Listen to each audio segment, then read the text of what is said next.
زندگی میں سب سے زیادہ زوردار تھپڑ بھروسہ مارتا ہے۔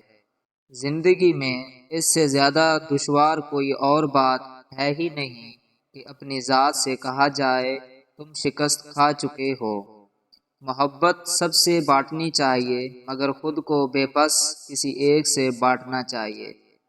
عورت کے جسم کے دو حصے چومنے سے عورت تڑپ اٹھتی ہے اور مرد کی ہو جاتی ہے ہونٹ اور گردن۔ محبت تو اللہ کی صفت ہے۔ محبت کرنے والا شخص بد کردار نہیں ہوتا۔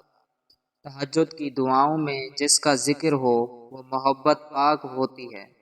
ہر انسان سکون کی تلاش میں ہے کسی دوسرے کا سکون برباد کر کے۔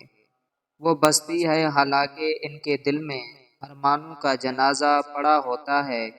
یہی مضبوط ترین اور حسن ترین عورتیں ہوتی ہیں۔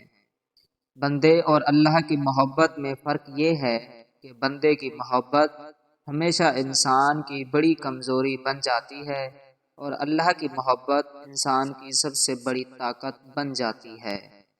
اور پھر عالم تو یہ ہے کہ ہمارا معاشرہ خودکشی کو تو قبول کر لیتا ہے لیکن پسند کی شادی کو نہیں۔ جس سے تم پیار کرتے ہو اس کو اپنی خواب میں دیکھنا اس بات کی طرف اشارہ ہے کہ تم پوری طرح سے اس کی محبت میں گرفتار ہو چکے ہو، اور جان رکھو کہ تمہاری تنہائی تم جیسی طرف مائل کرتی ہے جیسے وہی تمہارے اندر کی حقیقت ہے۔